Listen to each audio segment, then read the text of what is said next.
Nuevamente buenas tardes y saludos especialmente a los que nos siguen por medio del YouTube. No sé si se fijaron, pero el día de hoy comenzamos un poquito diferente la oración. No tuvimos el Evangelio al principio. Lo hicimos adrede porque el Evangelio nos va a servir como introducción para hablar sobre la vida de San Francisco y de Santa Clara. Entonces vamos a comenzar por ahí con la lectura y comentario del Evangelio, que es del Evangelio según San Mateo. En aquel tiempo se acercaron a Jesús unos fariseos y le preguntaron para ponerle una trampa: ¿le está permitido al hombre divorciarse de su esposa por cualquier motivo? Jesús les respondió: ¿no han leído que el Creador desde un principio los hizo hombre y mujer y dijo: por eso el hombre dejará a su padre y a su madre para unirse a su mujer y serán los dos una sola cosa?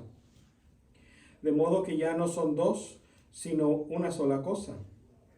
Así pues, lo que Dios ha unido, que no lo separe el hombre.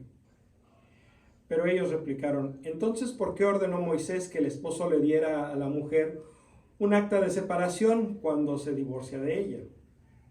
Jesús les contestó: por la dureza de su corazón, Moisés les permitió divorciarse de sus esposas, pero al principio no fue así. Y yo les declaro que quien quiera que se divorcie de su esposa, salvo en caso de que vivan en unión ilegítima, y se case con otra, comete adulterio. Y el que se case con la divorciada también comete adulterio. Entonces le dijeron sus discípulos: si esa es la situación del hombre con respecto a su mujer, no conviene casarse. Pero Jesús les dijo: no todos comprenden esta enseñanza, sino solo aquellos a quienes se les ha concedido. Pues hay hombres que desde su nacimiento son incapaces para el matrimonio. Otros han sido mutilados por los hombres, y hay otros que han renunciado al matrimonio por el reino de los cielos. Que lo comprenda aquel que pueda comprenderlo. Palabra del Señor. Gloria a Jesús. Este es un evangelio que nos daría para varias horas de comentario, pero vamos a tratar de hacer nada más unos minutos, porque la primera parte habla sobre la teología cristiana sobre el matrimonio, ¿verdad? Un matrimonio que es único, ¿verdad? Un hombre se casa con una mujer, es permanente, perdurable, es decir, dura hasta que la muerte los separa, y es exclusivo, no admite relaciones íntimas con otras personas. Y este matrimonio perdura, ¿verdad? Incluso aunque haya necesidad de que los cónyuges se separen. Hay veces que eso es necesario. Si empieza a haber violencia, tanto psicológica como física, pues ni modo de obligar a las personas a que sigan viviendo juntas, poniendo en peligro la vida de uno o de ambos. Pero incluso así, pues la Iglesia no reconoce que esa separación termine con el matrimonio, simplemente termina con la vida juntos. Pero incluso después del divorcio, una persona no se puede volver a casar por la Iglesia Católica. Claro que tenemos las declaraciones de nulidad, es decir, no es un divorcio, pero es ir a buscar hacia atrás lo que estuvo mal, lo que estaba mal desde el principio, y decir, bueno, en esas condiciones no es posible que hayan podido casarse, porque Jesús es bien claro: la razón por la que esta pareja está unida para siempre es porque Dios los ha unido. Pero si en esa unión al principio hubo mentiras, hubo falsas expectativas, hubo condiciones, hubo ignorancia, pues, o hubo alguna otra presión, coerción, ¿verdad? Que es que me quiero casar para salirme de mi casa, es que nos queremos casar, pero para que las cosas tengan que suceder me la voy a ir a robar, o es que nos tenemos que casar porque ya viene el bebé en camino, ¿verdad? Todas esas coerciones hacen que el matrimonio no sea válido, ¿verdad? Lo que los unió fue esa presión, no la voluntad de Dios. Entonces Jesús es claro: lo que Dios ha unido, que no lo separe el hombre. Pero hay uniones en las que Dios no es cómplice, ¿verdad? Porque hay uniones que no están del todo bien y Dios no se hace cómplice de esas cosas.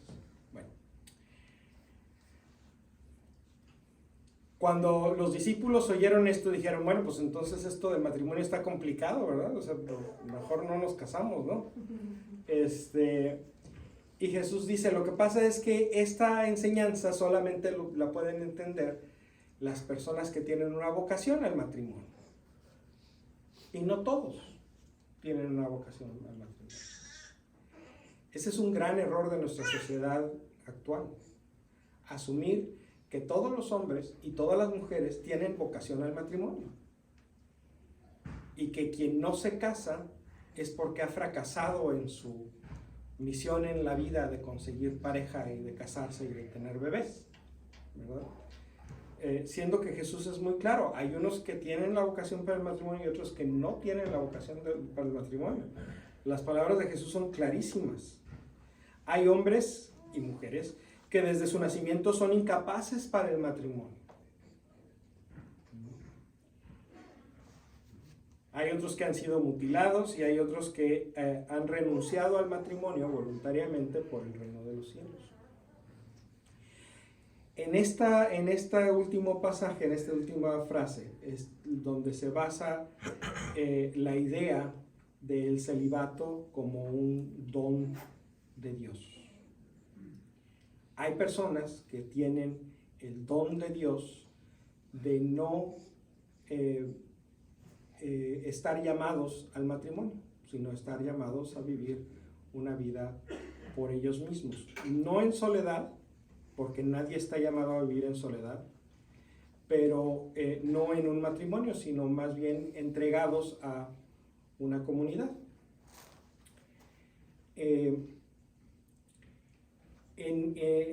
El problema que tenemos en nuestra iglesia actual y por una de las razones por las que tenemos una crisis en nuestra iglesia, una crisis de vocaciones y una crisis de abuso sexual, tanto de menores como de adultos, es porque en la iglesia en Occidente hemos tratado de juntar estas dos ideas, que quien quiere ser sacerdote tiene que tener el carisma del celibato, siendo que son dos cosas diferentes. La vocación al celibato es una y la vocación al sacerdocio es otra. Hay hombres en los que estas dos vocaciones se juntan, sí, y qué bueno. Pero también hay hombres que nada más tienen una de las dos. Son llamados a ser célibes, pero no a ser sacerdotes. O son llamados a ser sacerdotes, pero no célibes. Y con esta segunda, con la primera la iglesia no tiene tanto problema, pero con esta segunda, la iglesia ahorita no sabe qué hacer. Porque hemos tenido unos 900 años de cultura eclesial en la que esto no sucede. Entonces hemos construido toda una serie de ideas románticas y supersticiosas alrededor de esta fusión, de esta unión del celibato y el sacerdocio. Pensamos que hay una razón doctrinal para que el sacerdote sea célibe. Siento que no es así, es una razón de conveniencia, es una razón por hacer las cosas prácticas. En particular para no tener que preocuparnos de mantener no nada más al sacerdote, sino también a su esposa y a sus hijos. Y que cuando el sacerdote falta, pues ¿quién se queda con los bienes de la parroquia? ¿El siguiente sacerdote que es asignado a la parroquia o la viuda? Y los hijos, ¿verdad? Alguien le regala al padrecito un cáliz. ¿De quién es? ¿Del padrecito o de la parroquia? Sí, todas esas cosas son problemáticas. Entonces, en el siglo XI, la iglesia, por resolver ese problema práctico, dijo, no, mejor que los sacerdotes todos sean célibes. Pero aquí hay un problema. Estamos obligando al Espíritu Santo, o queriendo obligar al Espíritu Santo, a que le dé el carisma del celibato a quien quiera ser sacerdote. Siendo que durante los 11 primeros siglos de la iglesia en Occidente y durante todo este tiempo, todos estos 2000 años de historia en la iglesia en Oriente, ha habido hombres casados que tienen una vocación al sacerdocio y que son excelentes pastores de sus parroquias. Entonces, aquí tenemos ese problema. Para tratar de deshacernos de este problema, quiero recordar un dibujo que hicimos hace algunos meses de cómo organizamos a la iglesia en diferentes órdenes, cómo ponemos a la gente de la iglesia en orden, ¿verdad? En diferentes grupos. Entonces voy a usar el pizarrón. Vamos a pensar que el pizarrón es todos los bautizados. Todos estos que están aquí adentro son bautizados. La primera organización que tenemos entre los bautizados es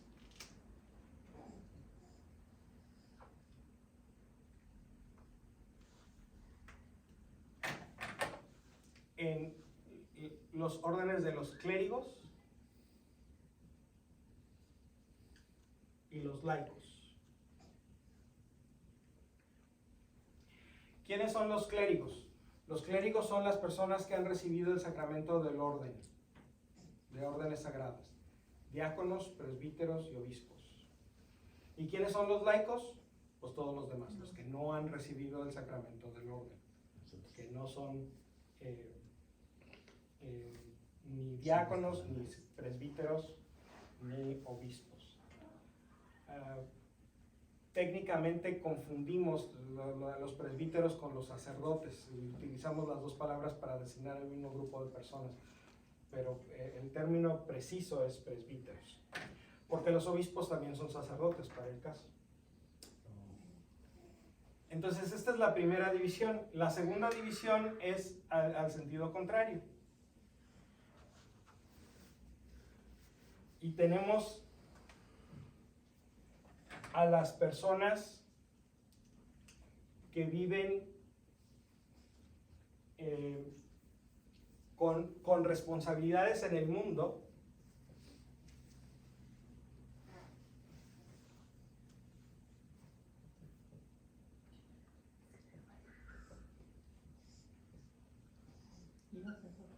y con responsabilidades en su comunidad.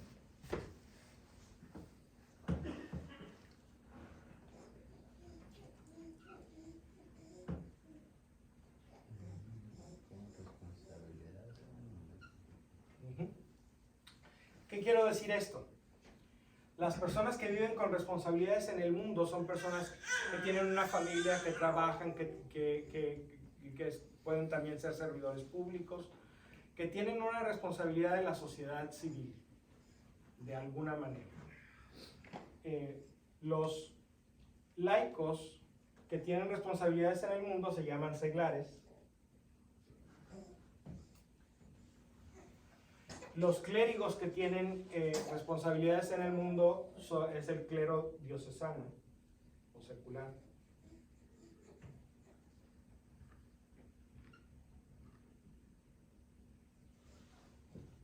Por ejemplo, el padre Michael, el padre Eder, el padre John, ellos son sacerdotes, son clérigos, pero tienen una responsabilidad en la sociedad civil. Son encargados de esta parroquia. Entonces, es un clero diocesano o secular.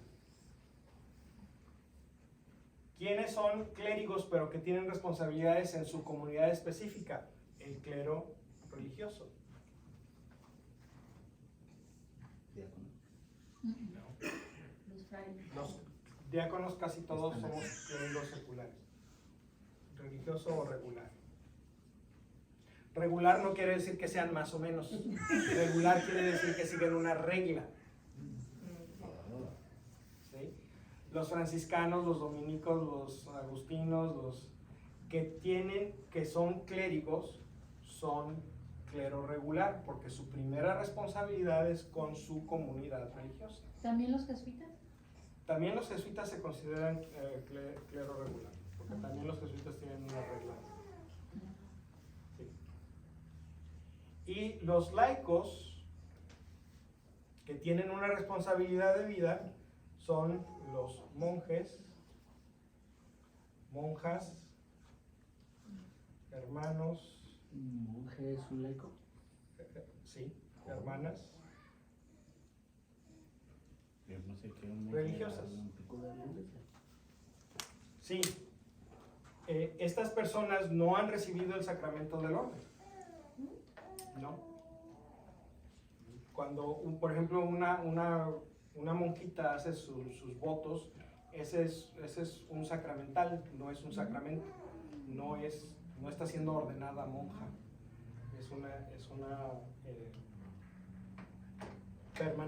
Permanece como una persona laica, pero ya no es seglar, ahora es una persona religiosa. ¿Sí? En general a ellos los conocemos como religiosos.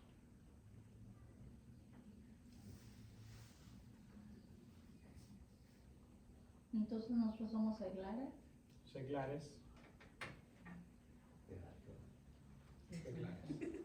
Laicos estaban acá. También, o sea, pero laicos también se refiere a los religiosos que no son ni diáconos, ni sacerdotes, ni obispos. Y perdón la ignorancia, ¿qué significa seglares? Seglares quiere decir que viven en el siglo, que es un latinismo, o sea, es querer seguir utilizando el latín para referirse al mundo. O sea, secular es la manera positiva de decir mundano. ¿Sí? O sea, así como mundano es algo negativo, pues o sea, es como decirlo de una manera fea para decir que algo no está bien, pero para referirte al mundo nada más como característica de que estás en el mundo es seglar o secular. Estas dos palabras realmente son la misma, nomás está ha cambiado un poquito más, ¿verdad? Este está más cerca del latín. Sécula es el mundo, y aquí seglar está más cerca de lo que nosotros llamamos, o de la palabra que utilizamos para designar un periodo de 100 años, un siglo. Seglar también viene de la misma raíz que siglo, pero siglo viene de sécula, y sécula quiere decir del mundo.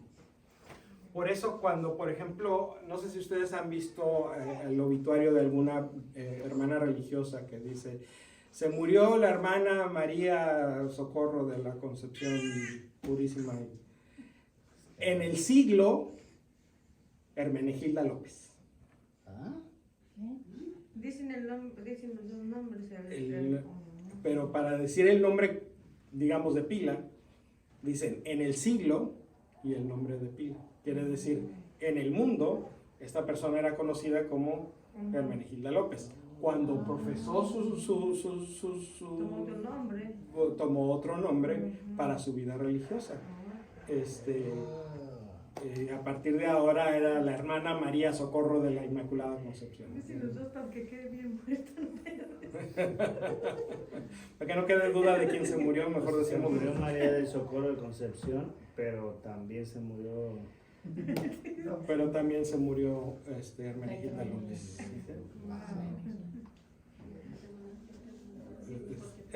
Es como decir alias, ¿verdad? O sea, se murió Juan Pérez alias el Chato.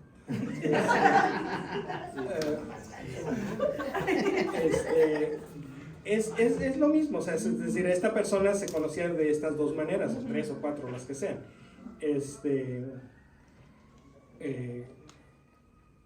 Entonces,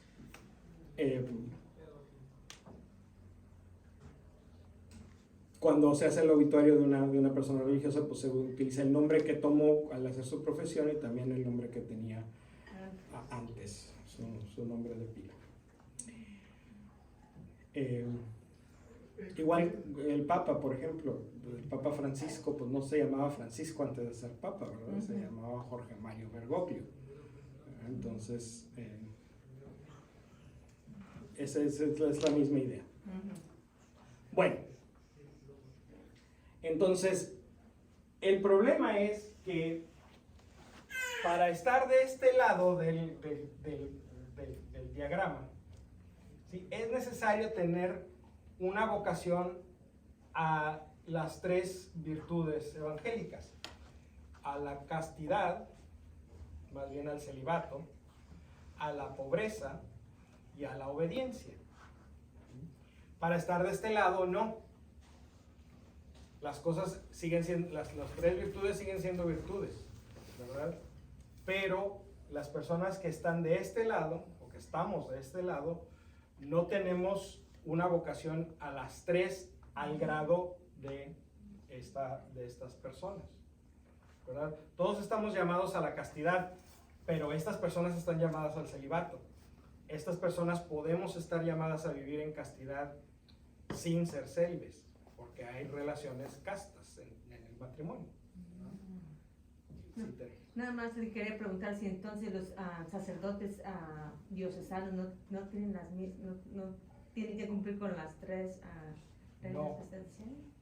Las personas que entran en una congregación religiosa y profesan hacen lo que llamamos votos. Los votos. Un voto es una promesa solemne a Dios. ¿Y los sacerdotes diocesanos no? Los sacerdotes diocesanos no prometen nada a Dios. No, ok. Le prometen obediencia al obispo. Al obispo. Prometen públicamente, pero a la comunidad y al obispo, ser célibes, pero no se lo prometen a Dios. Y no prometen ser pobres. No hay promesa de pobreza entre el clero diocesano. Los sacerdotes diocesanos pueden tener propiedades de ahorros y no tienen ningún problema con eso. La diferencia entre una promesa y un voto, pues es que el voto es una promesa solemne y pública a Dios. Y la promesa, pues es cualquier cosa que no sea eso.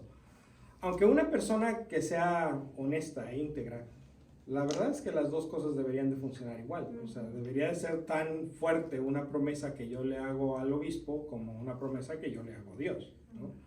Si yo soy una persona de palabra, no importa que le haya prometido obediencia al obispo, yo soy obediente delante del obispo y delante de Dios también. ¿No? Se debe más obediencia a Dios que en cierta forma que a Dios. Exacto, pero si yo empeñé mi palabra, no hay necesidad de que yo ponga a Dios como testigo. Dios me está viendo siempre, pero aunque no estuviera viéndome, yo soy el que prometí ser obediente, ¿no?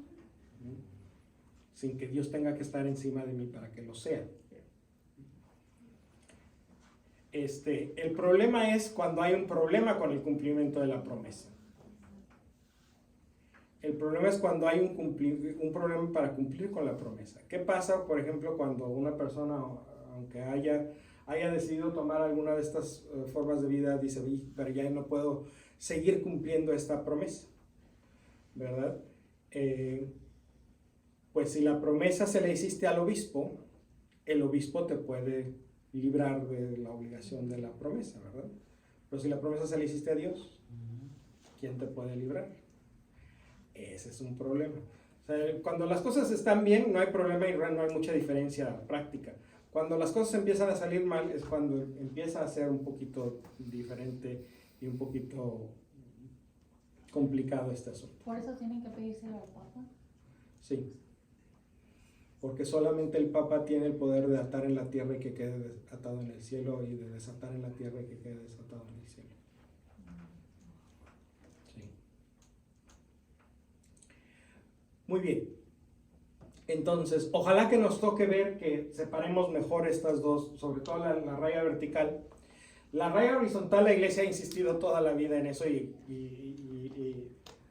¿verdad? El clero es normalmente muy insistente en decir de que hoy es que no somos iguales, ¿verdad? Siento que lo más importante es que todos somos bautizados. Pero la raya horizontal siempre ha estado muy marcada. La raya vertical tenemos ciertos problemas de identidad. Queremos trasminar las cosas del clero religioso hacia el clero diocesano un poquito más de lo que deberíamos. Entonces, ojalá que nos toque ver una mejor distinción entre el clero diocesano y el clero religioso. Creo que sería para bien de todos y creo que nos ayudaría Es una parte, no es toda la respuesta, pero es una parte de la respuesta a la crisis de vocaciones que tenemos. Cada vez hay menos sacerdotes. Cada año perdemos más sacerdotes de los que ordenamos. Entonces, si eso pasa año tras año, tras año, tras año, tras año, tras año, al final de cuentas se nos van a acabar. No los traemos de las Filipinas. Sí, pero en las Filipinas está pasando lo mismo. Ah, ok. Hay muy pocos lugares en el mundo donde hay más sacerdotes que vocaciones o que necesidad. Más vocaciones que necesidades. Sí. Aparentemente el padre Eder viene de uno de esos lugares muy bendecidos que tienen sacerdotes de más y pueden exportarlos. Pero la gran mayoría de las iglesias en el mundo tienen menos sacerdotes de los que necesitan. Entonces, pues bueno, parte de la respuesta a ese problema es distinguir mejor entre cada una de estas 4 categorías. ¿Crees que llegue un punto donde nuestros ojos vean los nuevos sacerdotes casados? Si cuidamos de nuestra salud muy bien, a lo mejor. Cuando tengamos 90 años. Pero no sé, igual y puede suceder el año que viene, igual y puede suceder dentro de 150 años cuando la cosa sea insostenible. Hubo un tiempo esto fue hace como 15 años o a lo mejor un poquito más, que en una diócesis en Alaska, en una parroquia que estaba allá pues muy remota, ¿verdad? El obispo del lugar les dijo, ¿saben qué? Pues no tengo un sacerdote para asignarles, no les puedo asignar un sacerdote. Entonces los parroquianos de ese lugar le dijeron, bueno, señor obispo, pues lo que vamos a tener que hacer es pedirle al sacerdote de la parroquia vecina, que queda a 600 millas, ¿verdad?, que consagre más hostias el domingo y nos las mande el lunes por FedEx. Porque ¿cómo le vamos a hacer entonces para continuar nuestra vida como una comunidad eucarística? ¿No? Si no tenemos un sacerdote que celebre aquí, pues nos tenemos que traer al Señor por FedEx. Entonces el obispo dijo, a ver, un momento, espérense, vamos a sentarnos a platicar. Vamos a sentarnos a platicar, vamos a encontrar una solución creativa a este problema. Cuando esas cosas empiecen a suceder en general, ¿verdad? Cuando la gente diga, no, pues es que en la arquidiócesis de Los Ángeles hay 40 sacerdotes, entonces, pues cada misa necesita tener unas 15 o 20 mil personas para que todos alcancen a oír a misa, y ¿cómo le das de comulgar a 15 o 20 mil personas a la vez? Y la gente diga, no, chale, yo no voy a ir, eso mejor lo hago por el YouTube. Cuando la gente empieza a hacer eso de forma generalizada, es entonces cuando los obispos van a reaccionar y decir, a ver, vamos a sentarnos a platicar sobre este asunto. ¿Y qué solución se llegó en la de Alaska? Que el sacerdote iba a ir una vez al mes y dejarles hostias consagradas para el mes. Para no pagar la FedEx. No, bueno, pues le tuvieron que pagar el boleto del avión al cura, pero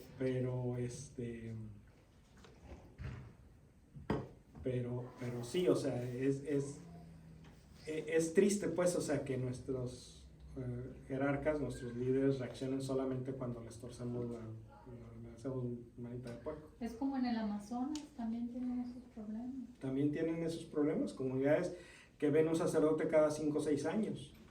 Entonces, pues, ¿quién se encarga de atender las necesidades pastorales? Pues alguien más, o sea, y hay muchas mujeres que toman esa responsabilidad para ellas, y que bautizan, celebran servicios de comunión, celebran matrimonios. Cuando la gente necesita ayuda, los escuchan, ¿verdad? Y yo no sé si les den absolución o no les den absolución, pero pues escuchan a la gente descargar su corazón con él. O sea, ellas son las pastoras de la comunidad, nomás lo hacen sin ninguna autoridad oficial, más que la autoridad que les da su propia vocación y su integridad como personas de fe. Y sin pretender usurpar una autoridad. Y sin pretender usurpar una autoridad, porque pues, la verdad es que si no hay cura, pues, pues no hay cura, o sea, ¿quién lo necesita, no? Es que no podemos comulgar, bueno, pues sí, hay que ver cómo hacemos eso. Y hay mujeres que deciden viajar 2-3 días a donde está el sacerdote más cercano y pedirle que les den una cubeta de hostias para llevárselas en el barco de regreso a donde está su comunidad, en la lancha, ¿verdad? De regreso. No es por FedEx, pero el obispo tampoco tiene muchas opciones aquí, o sea. Sí. Tampoco. Wow. Pero sí, todas estas cosas pasan y entonces hay que pedirle a Dios que nos mande más vocaciones, nomás también hay que pedirle a Dios que les abra los oídos a nuestros obispos y los ojos para que ellos puedan ver las vocaciones donde Dios las está suscitando, porque pedimos y pedimos y pedimos y la inscripción en el seminario sigue 5, 6, 10 cuando mucho, pero pues se nos mueren 20 o 30 cada año, entonces y ordenamos 10, el año que viene vamos a ordenar creo que 12, wow. Pero después, esta es la última generación de sacerdotes que entraron al seminario antes del COVID. Después de estos 12 vienen 4.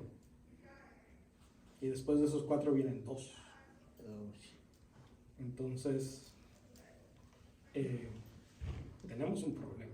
Pero bueno, la iglesia ha tenido problemas en muchas ocasiones, en muchos tiempos, y siempre hemos sobrevivido. Uno de esos tiempos era finales del siglo XII, principios del siglo XIII. La iglesia tenía problemas. Y Dios suscitó una respuesta de entre la gente. Y el ejemplo más claro de esta respuesta es una persona a la que conocemos con el nombre de Francisco, aunque en realidad se llamaba Juan. ¿Ah, sí? ¿Sí? Lo bautizaron como Juan. Francisco nació en el pueblo de Asís en 1181 y lo bautizaron 1181, sí, 1181 y lo bautizaron como Juan. Su papá andaba de viaje cuando él nació. Esperemos que no haya andado de viaje cuando él fue concebido. Pero cuando él nació él estaba afuera. Y cuando regresó su papá lo vio y su papá le encantaban todas las cosas que tuvieran que ver con Francia. Entonces en lugar de decirle a su hijo Giovanni, que es Juan en italiano, le empezó a decir Francesco, que es una palabra que hasta ese entonces no era un nombre, que quiere decir francés.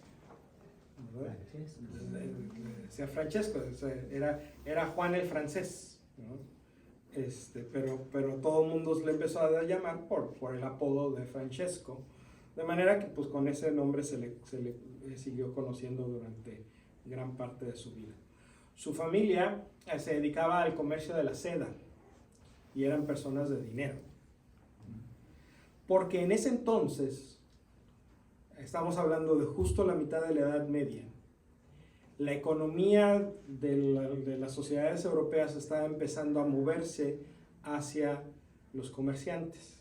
Estaba empezando a alejarse de los clérigos y de los monjes y estaba empezando a moverse a los comerciantes. De los clérigos y de los monjes y de los nobles también. Durante la baja edad, durante la alta Edad Media, o sea, al principio de la Edad Media eran la iglesia y la nobleza los que tenían la mayor cantidad de poder, y con el tiempo empiezan a surgir los comerciantes como otra fuerza socioeconómica en estas sociedades. Entonces, Francesco crece con una vida fácil, llena de lujos, y de frivolidades, ¿no? Crece como un niño consentido, berrinchudo, que estaba acostumbrado a hacer su santa y regalada voluntad, y que los demás no solo lo aceptaran, sino que él se lo festejara. En el año de 1202 se va a una campaña militar, porque en ese entonces el pasatiempo favorito de los jóvenes era pelearse, no nada más en ese tiempo. Entonces pues se unió al ejército y se fue a pelear. El caso es que lo atraparon y lo mantuvieron preso durante un año, y era prisionero de guerra, y en ese tiempo, durante ese año, él tuvo una enfermedad muy grave, y es durante ese tiempo de enfermedad que él empieza a cuestionar. Realmente la vida consiste en el dinero, las comodidades, el placer, las aventuras de la vida militar, y empieza a pensar, a lo mejor no, a lo mejor hay algo más, a lo mejor hay algo diferente.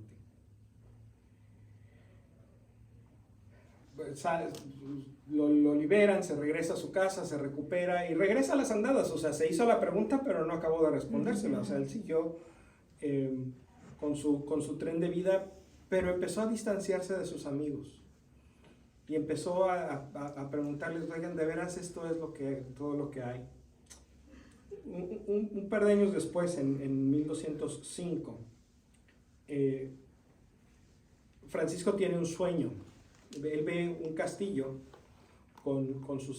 y ve a todos sus amigos ahí, y el castillo está lleno de tesoros y de trofeos militares y todo, y Francisco escucha una voz que dice, toda esta gloria es para ti y para tus amigos. Entonces él piensa que es el momento de volver a ir a pelear en el ejército. Entonces prepara sus cosas y se va para ir a unirse al ejército otra vez, pero de camino tiene otro sueño. Y en el sueño la voz le dice, no entendiste bien el primer sueño. Entonces Francisco dice, bueno, si no entendí bien el primer sueño, entonces a lo mejor no debo de ir a esto. Y se regresa a Asís. Y empieza realmente a tener una transformación espiritual. Va en peregrinación a Roma, y llega a Roma y dice, yo quiero sentir lo que sienten las personas que viven en la calle pidiendo limosna. Entonces se pone con los que estaban pidiendo limosna en la Basílica de San Pedro, en la vieja Basílica de San Pedro, a pedir limosna, a ver qué se siente. Y empieza a hacer cosas raras, como una persona llega a pedirle ayuda y le da todo lo que tiene. Luego no haya qué hacer, es que ¿cuántas veces voy a tener que hacer esto? En una de esas andadas, él se va a rezar a una capilla que estaba en el campo, la capilla de San Damián, donde había un icono de Cristo crucificado. Y Francisco escucha una voz que le dice, Francisco, reconstrúyeme iglesia que se derrumba. Y Francisco entendió que la voz, que después él hizo su discernimiento y llegó a la conclusión de que era la voz de Jesús, le estaba diciendo que arreglara la iglesia de San Damián, porque la verdad es que la iglesia ya estaba viejita y necesitaba algo de trabajo, de reparaciones. Entonces Francisco dijo, ok, entonces me voy a poner a arreglar esta iglesia. Y empezó a usar el dinero de su familia para arreglar su iglesia. Entonces, pues su papá se enojó, ¿verdad? Entonces, ahí empezaron las tensiones con su papá. Y Francisco no se conformó solamente con la iglesia de San Damián.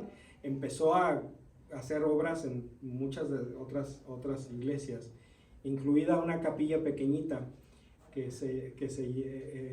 dedicada a la Virgen María, que se llamaba La Pequeña Porción, en En italiano pequeña porción se dice porciúncula. La porciúncula se volvió su base de operaciones en un futuro, pero por mientras Francisco se buscó un pleito tremendo con su papá, especialmente con su familia. Oye, te estás echando al plato el patrimonio de la familia en arreglar iglesitas, ¿verdad? Y eso, pues, ¿qué? El caso es que Francisco llega a la conclusión, bueno, ¿sabes qué? Tienes razón, este dinero no es mío, de hecho nada de lo tuyo es mío. Y cuenta la leyenda, esto no está verificado, pero cuenta la leyenda que llegó al punto en que tuvieron una reunión en la plaza de Asís, Francisco con su papá y el obispo de Asís. Y Francisco le dijo a su papá, ¿sabes qué? No, tienes razón, yo no debo de utilizar tu dinero para cumplir con mi vocación y no debo utilizar nada tuyo para cumplir con mi vocación. Entonces, esta ropa que traigo puesta tú me la diste, así es que es tuya, así es que va para afuera. Y se encueró Francisco ahí y le dijo, ahí está, todo es tuyo y yo soy libre de seguir lo que Dios quiere para mí. Entonces, la historia concluye con que el obispo, muy apenado por ver las vergüenzas de Francisco, se quitó su capa y se la puso en un gesto simbólico de decir, dejaste a tu familia del mundo, dejaste a tu familia del siglo, pero estás encontrando una familia nueva en la iglesia. O sea, no vas a hacer este trabajo tú solo, lo vas a hacer como parte de la iglesia. Poco a poco, Francisco entiende que la voz de Jesús no estaba realmente hablando de edificios, que la voz de Jesús se refería a la iglesia, que estaba en un tiempo de crisis. Una crisis que la jerarquía no la veía. De hecho, Francisco vive en tiempos del Papa Inocencio III, que es probablemente el papa más poderoso de toda la historia, con más influencias en la vida de toda la cristiandad, que en ese entonces era básicamente Europa. Entonces el esplendor del papado estaba a su máximo, pero la vida de la fe de la gente estaba en una crisis tremenda. La gente estaba cayendo en ritualismos, en supersticiones, en querer pagar por salvarse, y todo este tipo de cosas.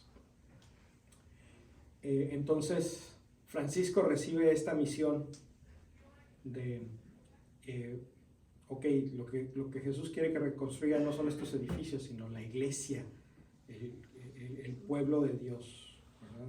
Quiere que haya una renovación espiritual en la iglesia. Algo que a lo mejor necesitamos también en nuestros tiempos. Ojalá que Dios haga suscitar entre nosotros un Francisco, o 10 o 300.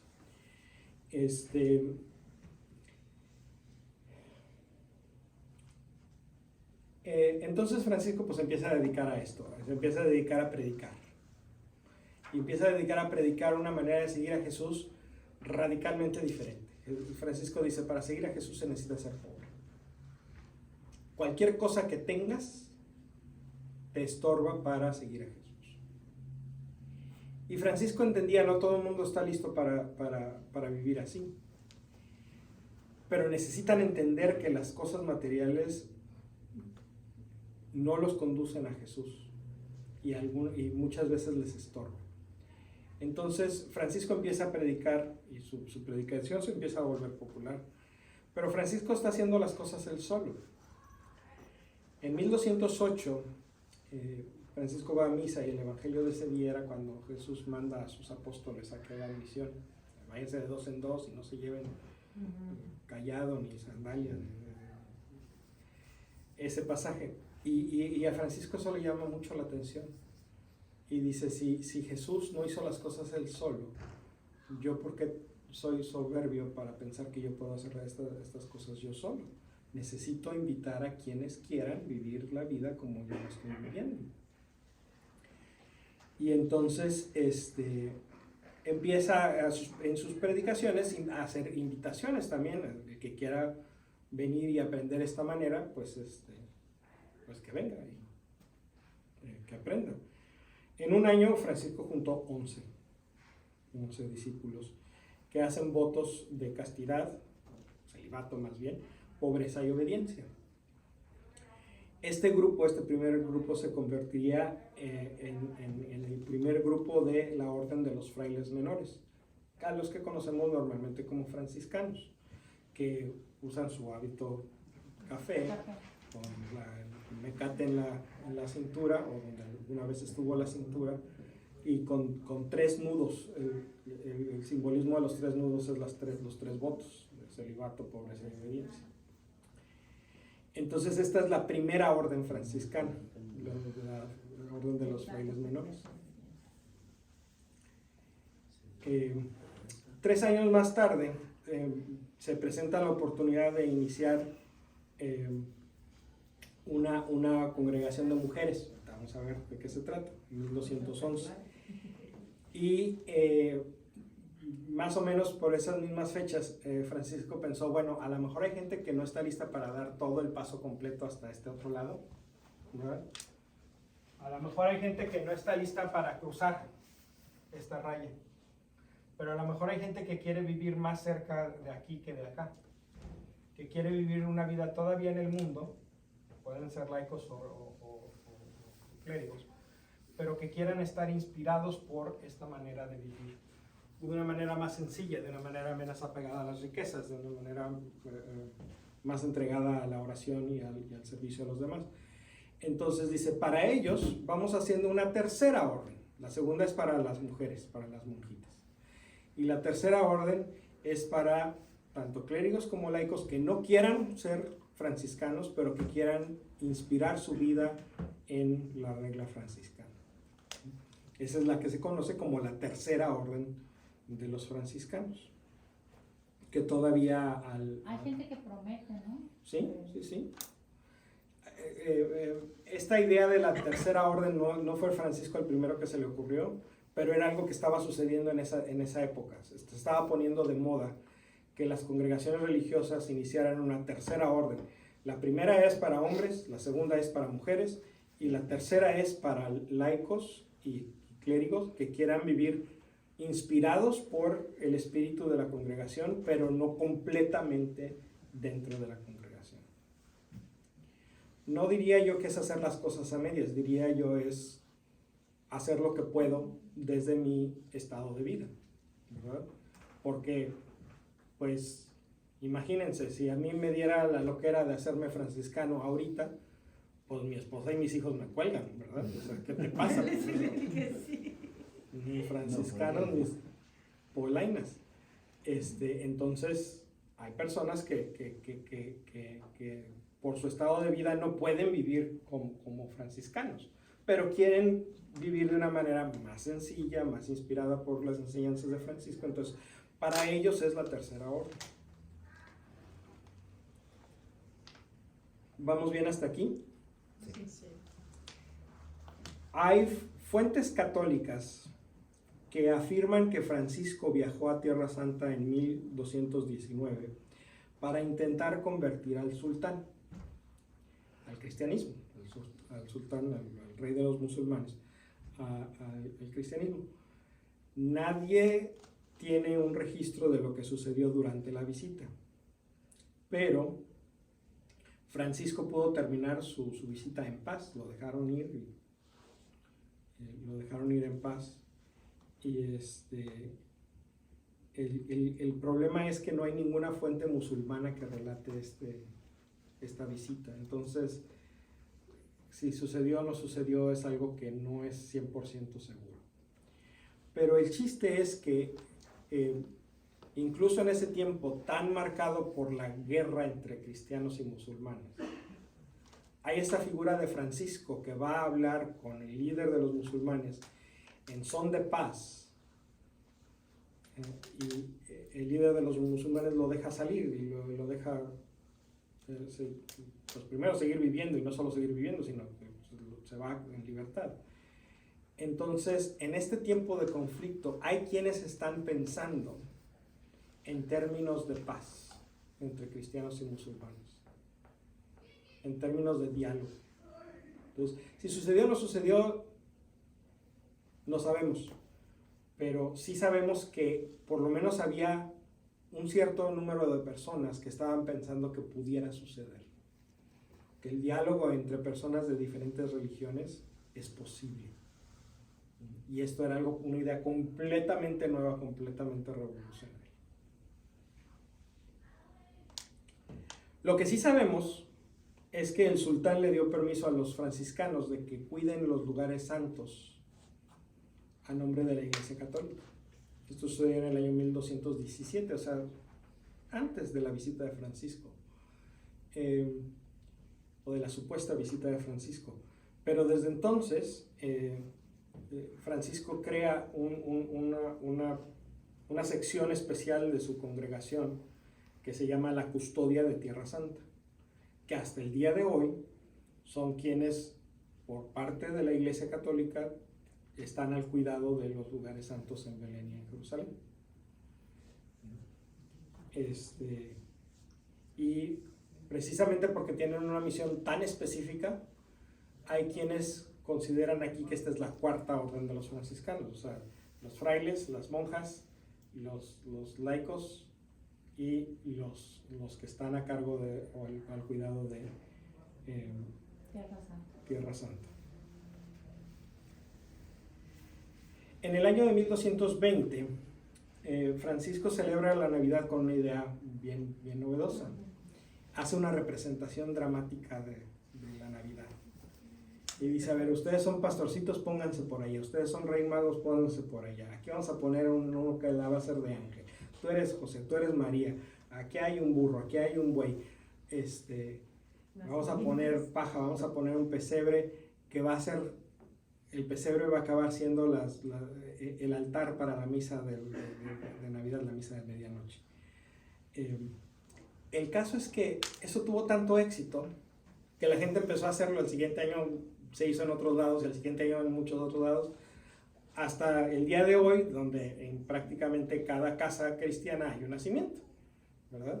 Que ya no es un nacimiento viviente, ahora es un nacimiento de figuras de barro, de porcelana, de papel, de plástico, de lo que sea, pero todos ponemos un nacimiento. Y la idea de hacer un nacimiento se la debemos a Francisco. Francisco tenía el deseo de predicar, y de predicar con autoridad. Y la manera de hacer eso es recibir el sacramento del orden. Pero si San Francisco hubiera sido ordenado sacerdote, presbítero, hubiera tenido que estar atado a una parroquia y obedeciendo al obispo de ir para allá y ir para acá. Y Francisco encontró una solución muy interesante. Dijo, voy a pedir ser ordenado diácono para poder predicar con autoridad, pero no tener la responsabilidad de la parroquia. Muy listo. En ese entonces ya no se estaban ordenando diáconos permanentes. Los únicos diáconos que había eran los que iban a ser ordenados presbíteros en unos meses. Pero él dijo, yo quiero ser ordenado diácono y aquí me quiero quedar. Y el obispo dijo, bueno, vamos a ver qué pasa. Y así sucedió. Entonces, San Francisco es un hermano diácono también. O sea, ¿no es un santo? ¿Sí? San Francisco de Asís, ¿no? Sí. Pero él sacerdote fue no era sacerdote, él llegó a ser diácono, pero llegó a ser diácono de este lado. ¿Sí? La mayoría de los diáconos estamos de este lado, pero él fue diácono de este lado. También hay diáconos aquí, no muchos, pero también hay. Y Francisco fue uno de ellos. O no sé si entendí bien la pregunta. La pregunta es, ¿qué no San Francisco era santo? ¿Por qué era diácono si los diáconos no son santos? No, o sea, que me refiero a que, pues, yo digo que un santo era, ¿cómo le explico? Pues que siempre tuvo los mandamientos de Dios, o siempre estuvo con Dios, por eso los hizo santos Dios, o sea, eso era No, mi pregunta. casi todos los santos tienen una historia O sea, muy como interesante de explicarlo, conversión. como que no fue muy religioso, pues. para que lo hicieran santo. Al principio no, Pues sus ahora, primeros 20 años de vida no era nada religioso y nada bien portado, es un santo pero él también. tuvo una experiencia de conversión. Oh, O sea, un santo no es el que no comete pecados, un santo es el que sí decide vivir la vida siguiendo a Jesucristo. Y San Francisco tomó esa decisión en algún punto de su vida y a partir de ese entonces, ahora, no fue una conversión que diga, hoy soy pecador y mañana soy santo. ajá. Así no funcionan las cosas. Bueno, Francisco empieza a tener experiencias, empieza a cuestionar, empieza a descubrir en él una llamada, una vocación y empieza a crecer en su vida espiritual hasta llegar a la santidad. Pero eso es algo que sucede a lo largo de un periodo de tiempo. Y eso es algo, ese es el único camino para la santidad. El encontrar a Jesucristo, el apostar la vida por Jesucristo y el crecer por un periodo de tiempo, normalmente a lo largo del resto de la vida de la persona, siempre creciendo un poco más. No es de que hoy estoy aquí y Dios me jala para acá y ahora estoy acá toda la vida. No, yo estoy aquí, encuentro al Señor Jesús y empiezo a crecer, y empiezo a crecer, y empiezo a crecer, hasta llegar a la meta que el Señor Jesús me puso. eso es lo que yo Exacto. estaba pensando. O sea, es señal que podemos todos ser santos. Es señal de que todos podemos ser santos. Sí, Eh, es como antes, por ejemplo, somos del mundo, ¿no? Somos rebeldes como fue esto, lo otro.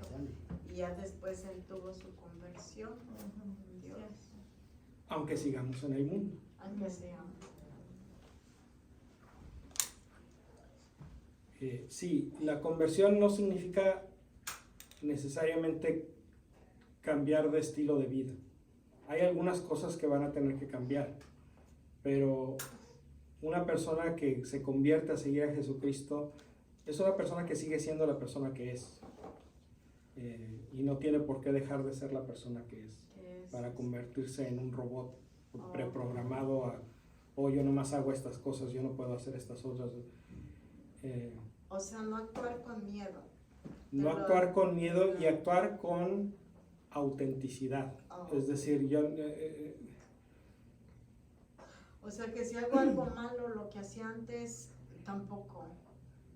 lo que pasa es que ser santo no significa dejar de hacer cosas malas. Ser santo significa hacer cosas buenas. Entonces, hay mucha gente que se queda a la mitad, ¿sí? Porque si quieres hacer cosas buenas y haces puras cosas malas, pues no tienes tiempo para hacer las cosas buenas. Necesitas dejar de hacer las cosas malas para poder hacer las cosas buenas.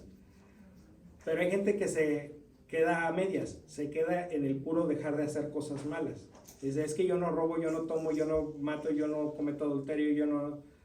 Ok, ya me dijiste todo lo que no haces, ahora dime lo que sí haces. Hoy es que voy a la iglesia. Ok, ¿qué más? Esta es 1 hora a la semana, ¿no? O 2, cuando mucho, ¿no? O sea, ¿qué más? ¿No? ¿Cómo vives esa fe que vas a celebrar a la iglesia? Bueno, es que yo a la gente que escucha música del mundo la regaño para que no escuche. ¿Quién te mandó a regañar gente? Regañar gente no es algo bueno. Pero si escucha reggaetón, sí. Y si lo baila peor. Y se la baila peor. Todo tiene su límite, pero... No es un problema. Sí, pero espérate, es que Escúchalo, yo respeto. también la Que a música, veces dicen, espérame, "Ay, no también puedes la oír ya música música Mundana.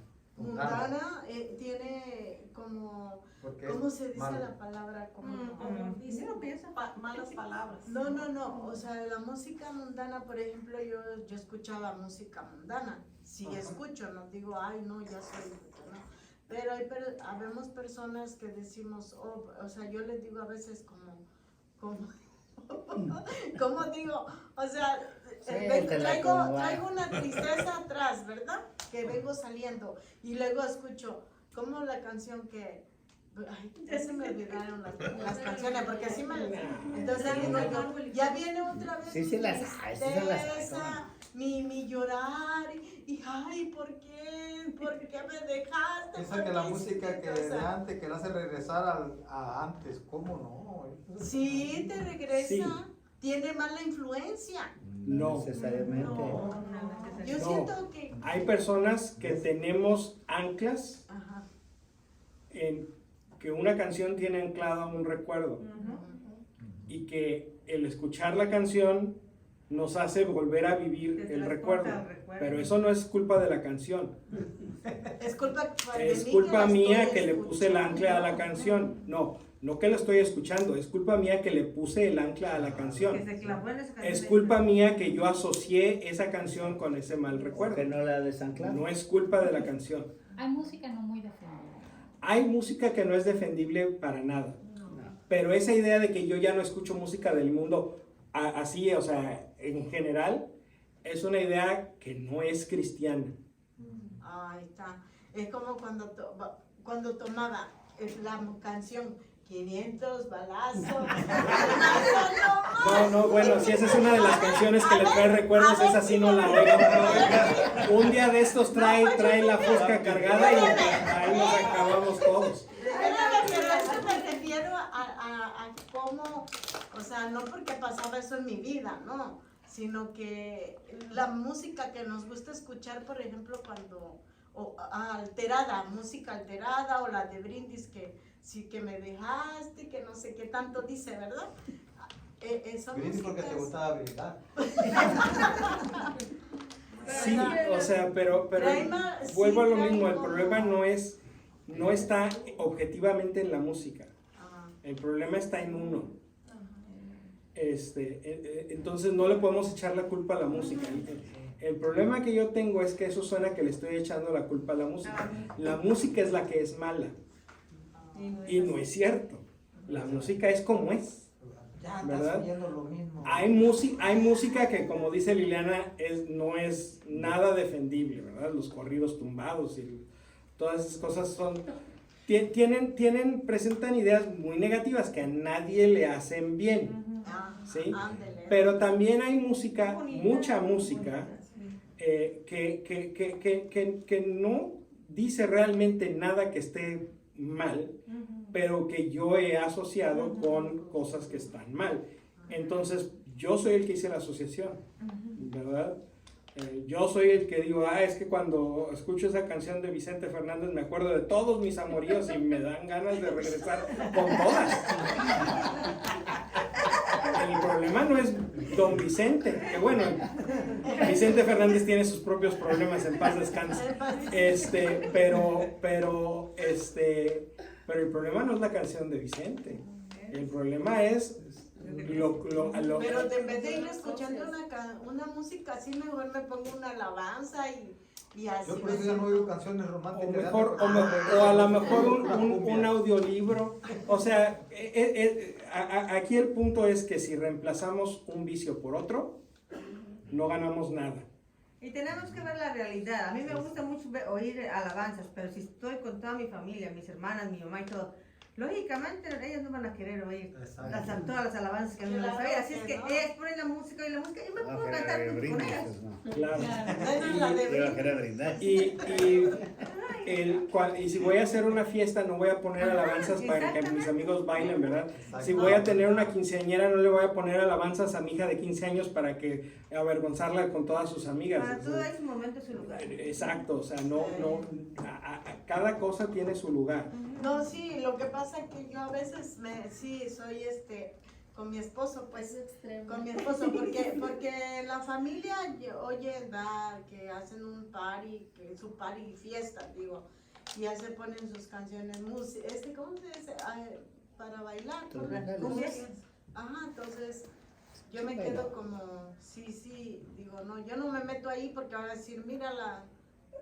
Me van a decir espantada. La santurrona. La santurrona. Pues a lo mejor La santurrón. a lo mejor es una crítica que vale la pena escuchar, porque a lo mejor ellos están viendo algo que no está del todo bien.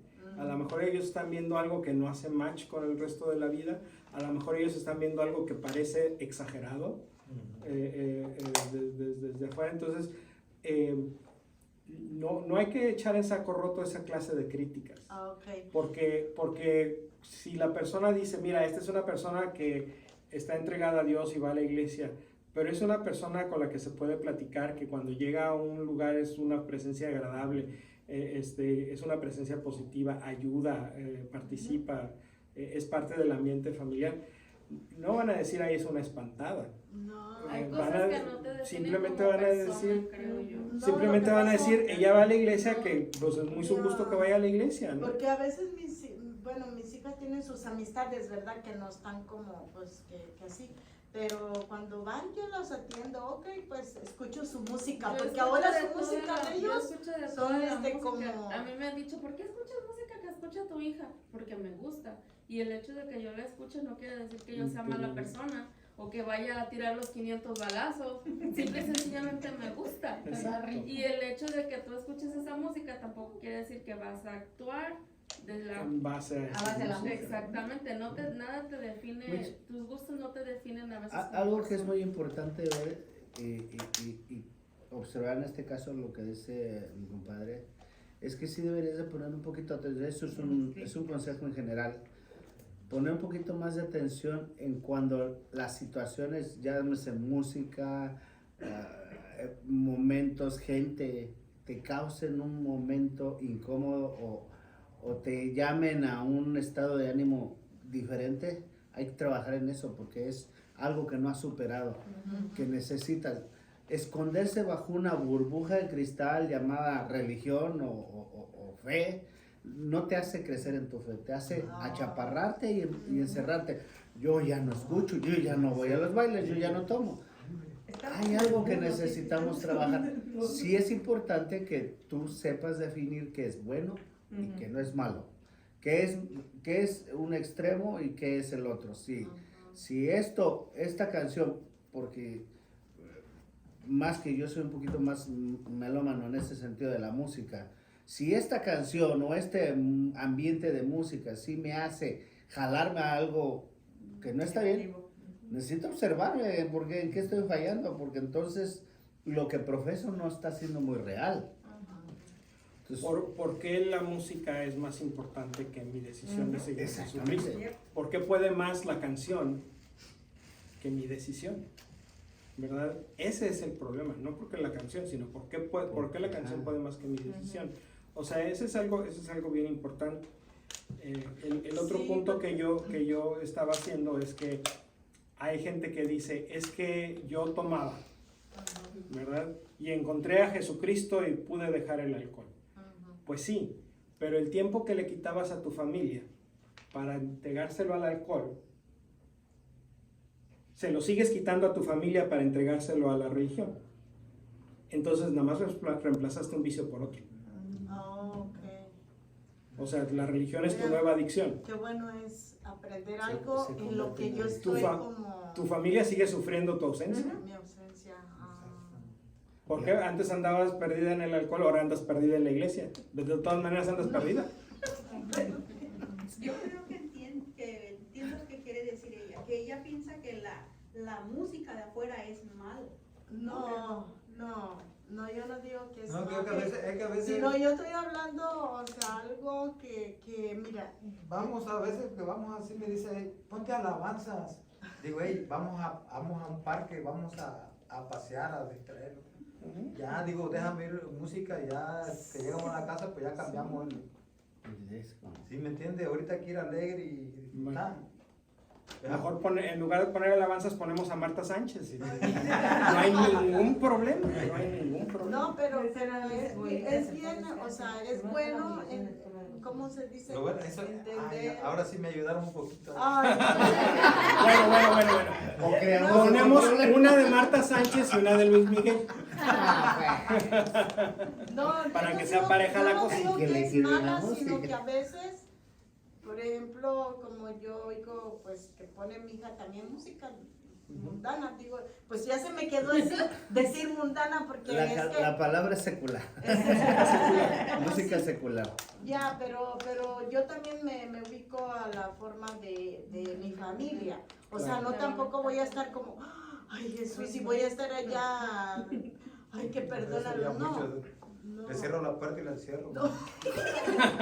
Cuando era joven, que ya tiene unos buenos ayeres, Bailaba. yo escuchaba la música, cuando era joven escuchaba música ranchera y me daba mucho coraje, porque exactamente lo que tú estás diciendo, la música ranchera asociaba las emociones de las cuales había vivido en el entorno de mis papás, el alcoholismo, todo el desastre que este generó, escuchando solo la música, me provocaba eso, pero tiene que uno que ir madurando y sanando esas heridas y creciendo en la fe. Hoy día te puedo asegurar que escucho esa misma música Ya siente lo mismo. y siento una nostalgia hermosa. Me acuerdo, hasta en esos momentos difíciles, algún consejo que mi padre me pudo haber dado. Alguna caricia de mi madre que aunque en ese momento estaba terriblemente todo perdido, ya no te causa, pero no es la música, Ajá. sino es la herida que te causó. Es el trauma que te dio y bendito sea Dios, ahora sí pongo, así me critican, pero no por las alabanzas, por la música viejita, que es muy de la época de mis papás, Bonita. y la escucho, o sea, ay, qué bonita. Sí, lo que Siento- pasa es que a veces entendemos las cosas diferente. Por eso a mí, o sea, ¿cómo les diré? Estoy en este aprendizaje para aprender de lo que me estoy ¿cómo dice? Escondiendo, como digo, en esa burbuja de que voy a estar como espantada, de que esto, lo otro, no. Y es muy importante para mí entender Y es importante trabajar en la sanación de las heridas internas. Eso, más que Heridas eso. emocionales. Voy a repetir la palabra que dije, trabajar. O sea, es un trabajo que la persona hace con su propio corazón, con su propia inteligencia, de trabajar en sanar esas heridas emocionales. Hay que, generalmente necesitamos ayuda y por eso vamos al terapista, para que nos ayude a trabajar en sanar nuestras heridas. Y esa es responsabilidad de cada quien. Ahora, sí quiero que quede muy claro que así como hay personas que tienen problemas con el alcohol y que no pueden acercarse al alcohol porque va a ser va a ser una tentación,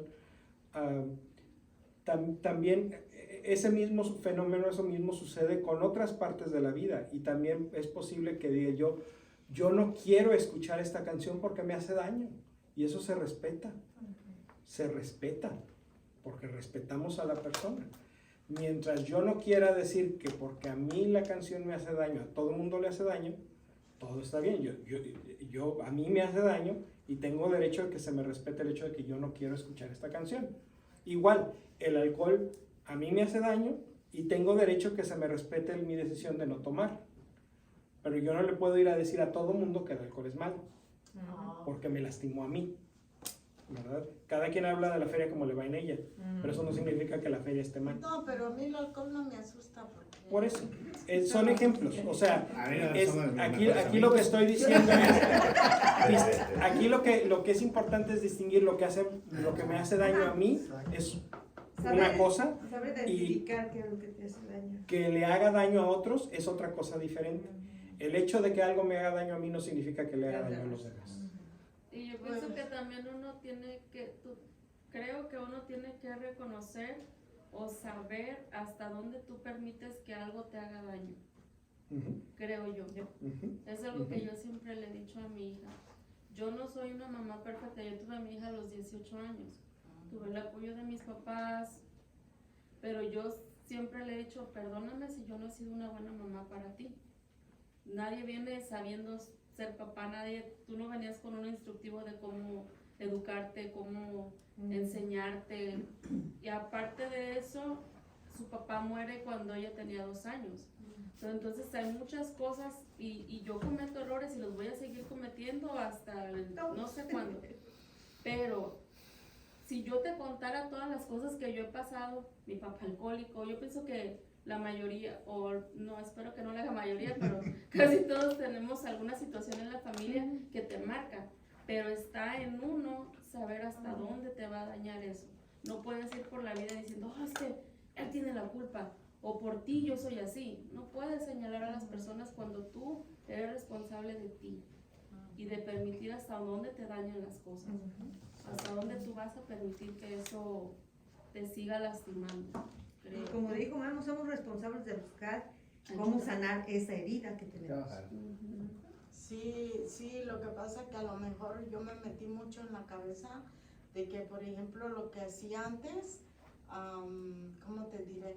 Ay, ¿cómo lo explicaré? Porque es que escucho algo que es, ya no tienes que ni siquiera que alguien te ofrezca bebida, esa es nuestra responsabilidad, ¿verdad? Si nosotros queremos. Entonces, si por ejemplo, no tienes que bailar, porque le bailas a, ya sabes, a quién. No tienes que ¿Quién es? A ver. Estoy escuchando un aprendizaje diferente, es lo que yo quiero dar a entender. Okay. Entonces yo estoy como saliendo de esa mala enseñanza. de esa mala enseñanza. Sí, Sí, hay religiones que sí hablan de sí. Oh, sí, pero la católica no. No, yo sé que no. Y Pues a ella se lo dijeron en un... La religión católica no ve con malos ojos el baile. La iglesia organiza bailes. ¿Ves? David bailaba. Aquí hay un libro. Por eso no, bueno, David bailaba para Dios. No, bailes entre personas, con parejas que bailan el uno con la otra. Ajá. La iglesia organiza esas cosas, la iglesia inventó esas cosas. La iglesia no tiene nada en contra del Martita, ¿dónde baile. está yendo usted? Sí. Es gente que aunque se diga católica, no habla. Estamos sentados así los dos y los dos bailando y yo con ella. Ay, Domingo. No, ahora para la fiesta latina hay que Ay, bailar. ya, los quiero ver bailando. Ay, pobrecito. Dice, bailamos no porque te No, vas a te ir al a ver a infierno. dónde voy a ir a bailar. No, pues aquí, ¿a dónde va teniendo? Pero pues si no Ya se no quiere mover. bailar, dice. Bueno, pues. Me dice, vete a bailar tú, pues ni modo de bailar Entonces, yo solo. ¿Se fija, Marta, cuál No, es el espérame. problema de esa actitud? Espérame, Memo. Lo que pasa es que a veces, sí es cierto, a veces escuchamos mal aprendizaje y a mí me gusta esto para entender lo que está pasando en este aprendizaje donde yo voy. Porque a veces escuchas diferente las cosas, entender las cosas diferentes. ¿Sí? Sí, y eso está muy bien. Ya. Entonces yo ahorita estoy aprendiendo algo que no me voy a condenar por eso. Porque así como nadie nace sabiendo ser mamá, tampoco nadie nace sabiendo ser cristiano. Entonces, es posible que en el camino alguien nos haya mal informado. No es culpa nuestra, es culpa del que nos malinformó, ¿verdad? Y hay personas, Mamo, que yo veo que esas personas no están bien formadas para enseñar a los demás, Sí. pero ven a una persona que no sabe Y se aprovecha. y se aprovechan. Claro. Vulnerable. Es que Lo que pasa es que a veces la gente quiere tener sus discípulos. Exacto, todo mundo quiere tener discípulos. Entonces, O sea, tener discípulos es la manera más fácil de alimentar nuestro ego. Tener gente que cree que yo le puedo decir lo que tiene que hacer. ¡Oh, wow! O sea, y lo hace. y va y lo hace. No, yo ya, ¿para qué quiero otros placeres? Ese placer es suficiente. Entonces, hay que tener cuidado con esas personas. Pues la verdad. Son Sí, son Martita, gente tenga que cuidado. no... Ya voy a. Ya no vaya donde estaba Sí. yendo, ya nada más venga aquí. Más fácil acabamos. Así de fácil. Bueno, vamos a... Ya nomás aquí, Martita. Vamos a continuar. Nos falta Santa Para Clara. terminar con Francisco, que todavía queremos hablar unos 10 minutos sobre Clara. La Ni bien hablar Francisco, del baile porque no, no. mi marido no va a querer parar. A mí me gusta bailar mucho, pero Pero vamos a hablar de San Yo- Francisco. yo les disparo el masaje de los pies al otro día. Pero ahorita no, porque no queremos que lleve atrás. No, yo ya no bailo. Tienes que bailar, si no se va a ir a bailar con otra. Vamos a tener Francisco empieza a ver pues que él no va a vivir para siempre y empieza a ver que necesita dejar su estilo, su manera de vivir el Evangelio organizada. Entonces empieza a nombrar líderes. El primero que nombra se muere muy pronto, entonces nombra a alguien más como el líder de la congregación para que él ya no sea él, sino que la gente vea que esto es algo que va a continuar incluso después de él. Decide volver a poner por escrito su regla de vida, lo que podríamos llamar ahora las constituciones de la Orden de los Franciscanos, que es aprobada en 1223 por el Papa Inocencio III. Se dice, nuevamente aquí no hay fuentes que lo hagan históricamente fidedigno, pero se dice que Francisco recibió los estigmas en 1224. Los estigmas son las marcas de la pasión de Jesús, que de repente empieza a sangrar donde estuvo el clavo de Jesús. Es algo muy extraño, yo no estoy muy convencido de ello, pero hay quienes afirman que Francisco los recibió, y si hay alguien que lo mereciera, definitivamente Francisco es uno de ellos. Finalmente Francisco muere el 3 de octubre de 1226 y es canonizado 2 años después, solamente 2 años después. Y su fiesta se celebra el 4 de octubre porque en el calendario anterior el 3 de octubre ya estaba tomado, entonces lo movieron.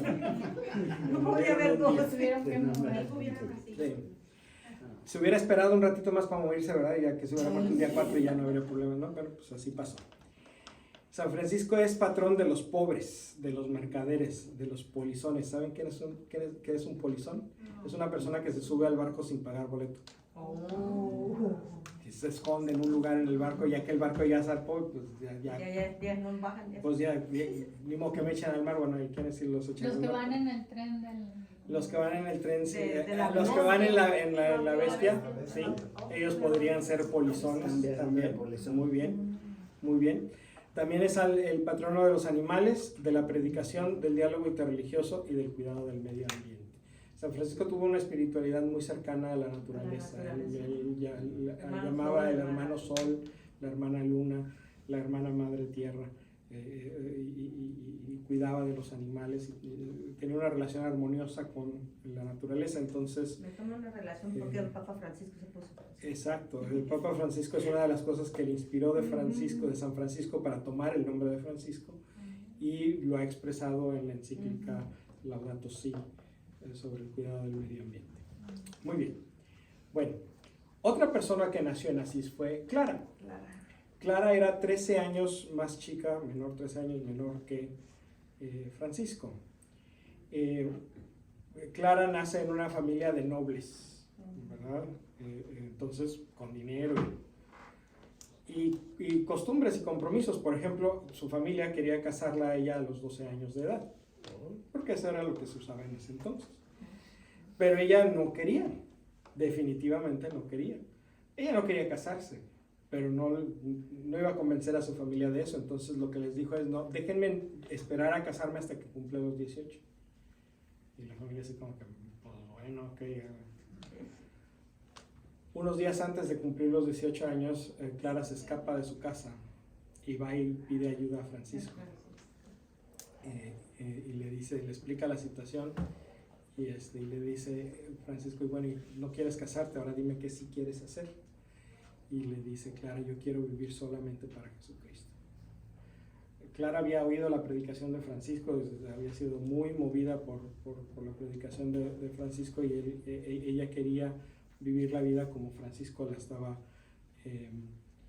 predicando. Entonces Francisco le dice, bueno, vamos haciendo una cosa, vamos a cortarte el pelo.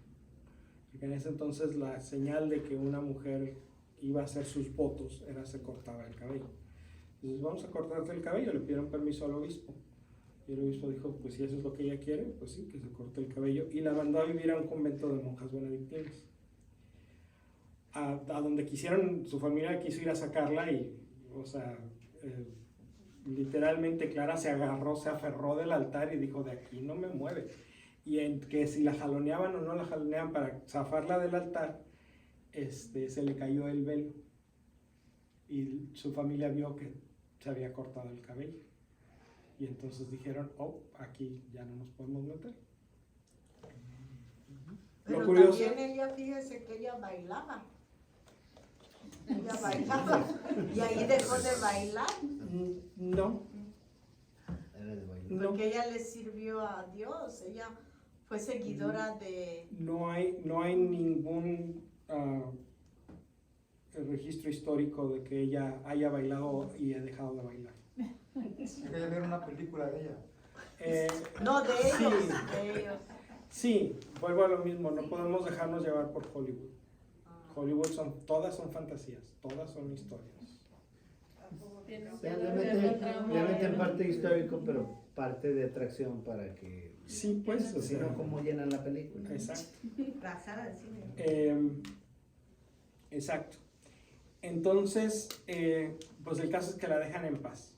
Para desgracia de su familia, 2 semanas después de que Clara se escapa para irse al convento de las monjas, su hermana, Catalina, que luego toma el nombre de Inés, también hace lo mismo y dice, yo tampoco quiero casarme, yo quiero igual que mi hermana. Uy, epidemia. Epidemia. Hay personas, dice Jesús, que no son capaces de vivir en el matrimonio. Y estas 2 muchachas reconocieron esa incapacidad en ellas mismas y decidieron apostar su vida para vivir la vocación que Dios sí les había dado. Porque lo más probable es que hubieran sido espantosas como esposas.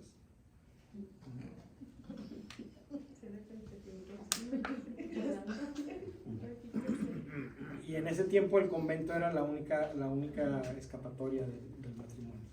Bueno, sí, entonces para ser monja no se casan, o sea, No. no. Y todas las casi más tienen el cabello corto, ¿verdad? De ahí viene. De ahí viene esa costumbre. Ella no se casa. No todas. No se casan y de hecho hay algunas congregaciones que requieren que la persona sea virgen. Sí. Ya son pocas, pero hay congregaciones que lo requieren.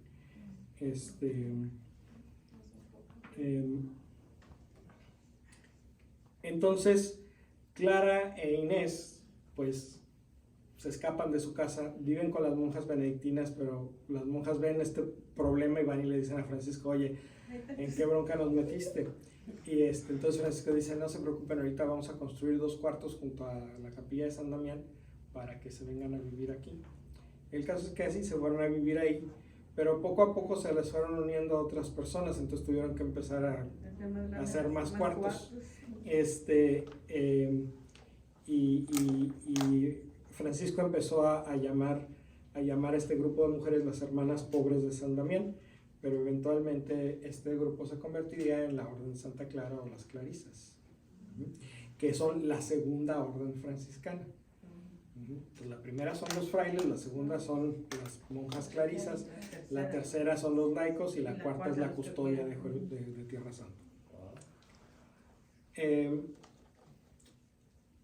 Durante unos años, pocos, unos 3 años, Francisco dirigía a las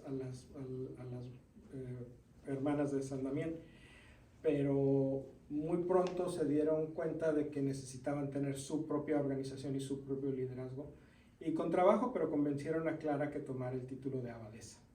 Entonces ella se convirtió en la abadesa del convento donde vivían.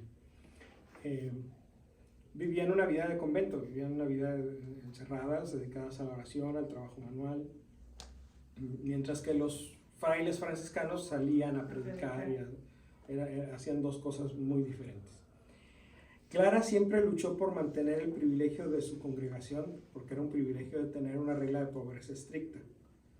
Las congregaciones religiosas pueden tener un voto de pobreza, pero un poquito más relajado.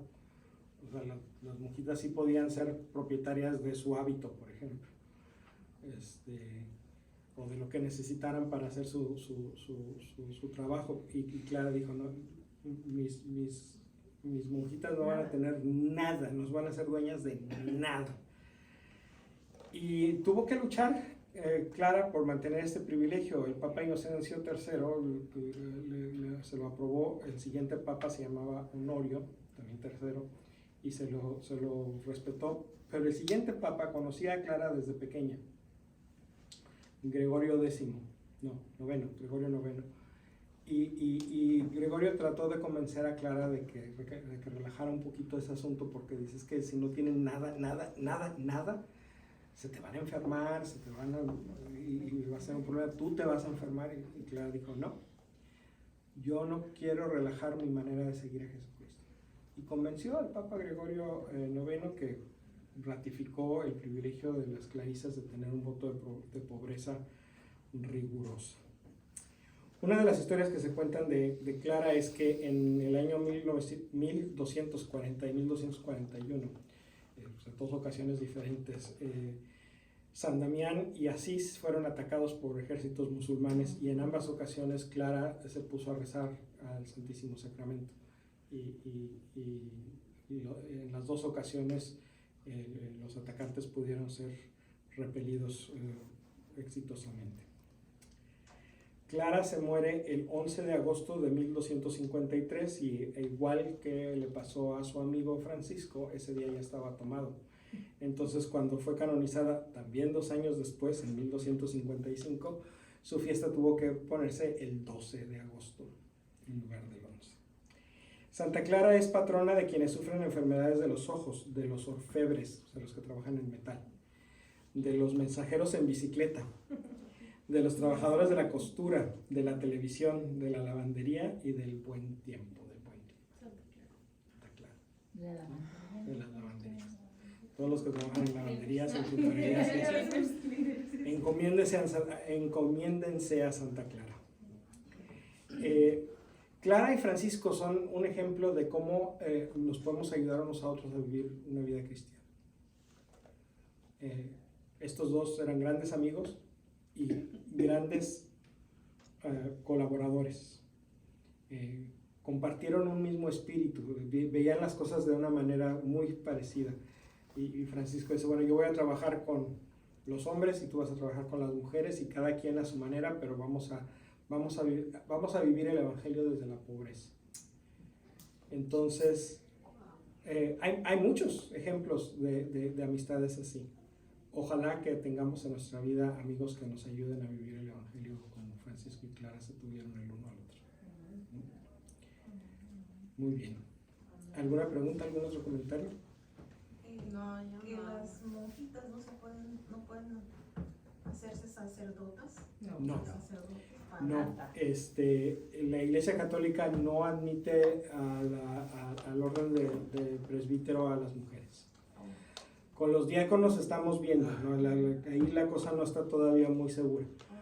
Puede ser que sí haya en el futuro no muy lejano mujeres diáconos, como las ha habido en el pasado. En la próxima semana vamos a hablar sobre Santa Febe, diácono. Pero presbíteros no, y obispos mucho menos. Como usted comentó que hay pocos padres o sacerdotes, pues sí. Una solución sería ordenar mujeres, ¿verdad? Sí, correcto. Somos las que queremos estar adentro de la iglesia. Escríbale una cartita al Papa y mándale a la mujer. Juan Pablo II escribió un documento donde dice que la respuesta es un definitivo no a esa idea. ¿Quién sabe algún día? Está más allá, está por arriba de mi pay grade el querer alegar con el documento de Juan Pablo II. Pero hay quienes seguramente lo intentarán. Entonces hay que ver qué pasa. Por lo pronto, no. Pero hay que ver qué pasa. Con las mujeres diáconos estamos activamente trabajando en que se regrese a tener mujeres diáconos. Sí. Si fuese posible el ordenar mujeres diácono, como en tu caso, ¿ella podría ser diácono igual? Sí. Pues si ella quiere. Nadie la va a obligar. ¿Sí?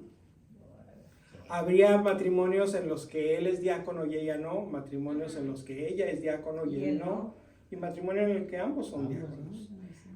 Hace unos años tuvimos en formación a un cuatito que estaba casado, su esposa era de una iglesia cristiana, ella no era católica, era de una iglesia cristiana, donde sí ordenan diáconos mujeres, y ella era diácono, y ella era diácono cuando entró a la formación. Entonces, después de que él fue ordenado, pues de dos diferentes religiones, pero los dos son diáconos. Ujú. Así. Sí. Sí.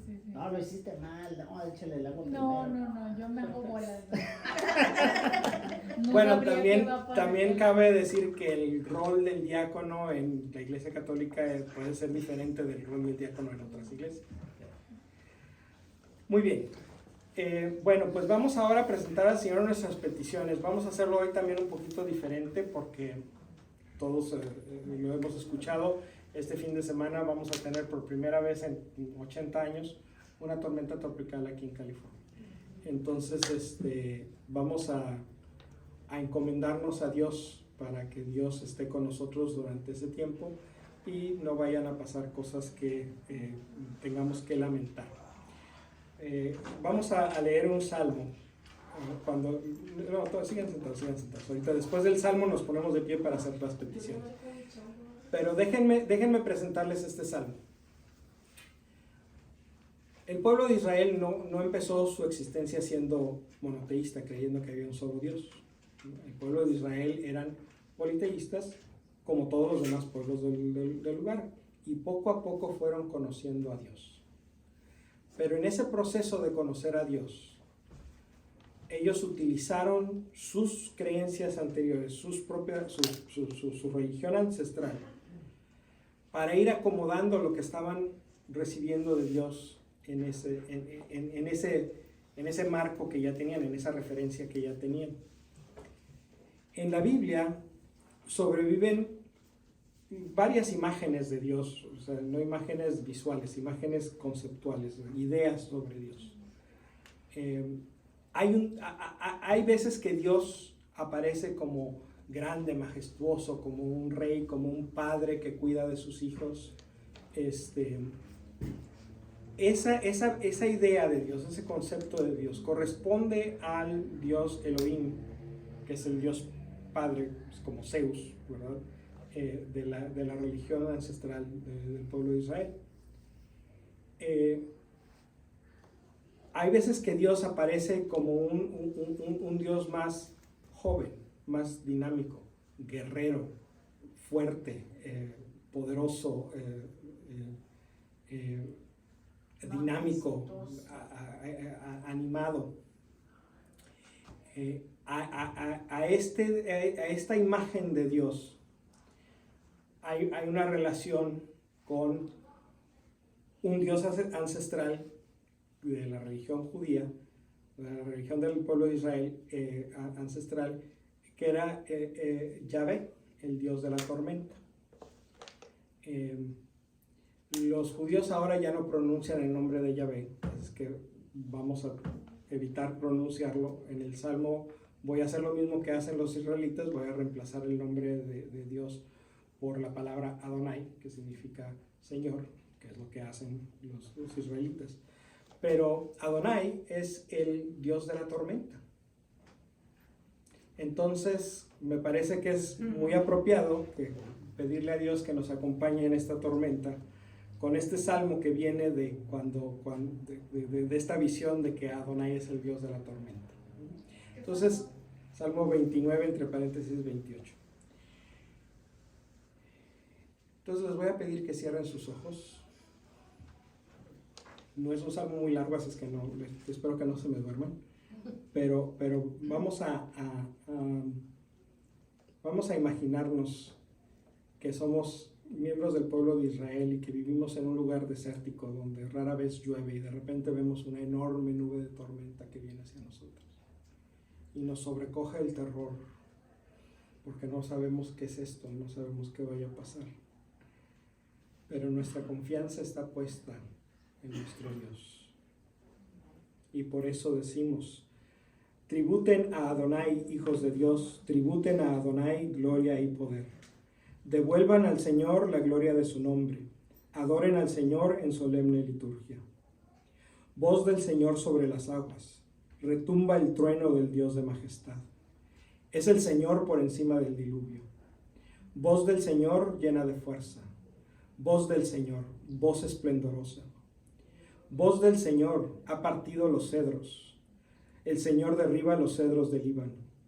Hace saltar como un ovillo al Líbano y al monte Sarón como búfalo joven. Voz del Señor se ha tallado relámpagos. Voz del Señor que sacude el desierto. Estremece el Señor el desierto de Cadés. Voz del Señor ha doblegado encinas y arrancado la corteza de los bosques. En su templo resuena una sola voz: gloria. El Señor dominaba el diluvio. El Señor se ha sentado como rey y por siempre. El Señor da fuerza a su pueblo. Dará a su pueblo bendiciones de paz.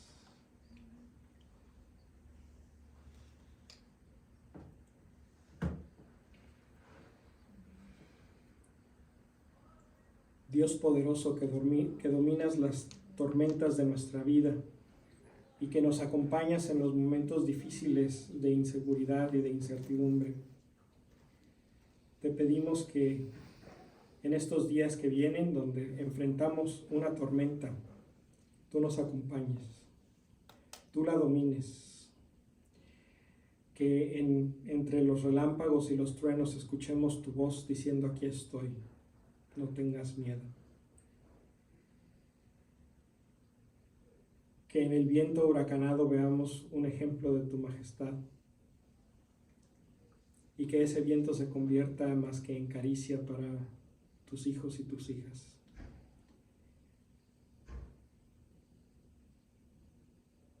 Señor Dios poderoso, en este tiempo que viene difícil,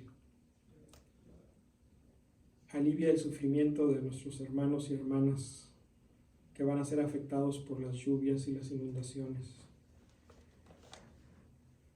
Quédate cerca de ellos y de ellas. Muéstrales el camino para seguir adelante.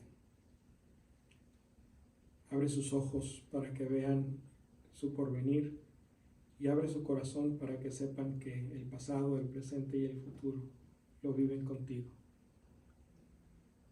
Y a todos tus hijos y tus hijas concédenos cantar siempre tu gloria en tu santo templo. Danos fuerza y bendícenos con tu paz. Amén. ¿Y qué otras peticiones tenemos para el Señor? Vamos a ponernos de pie.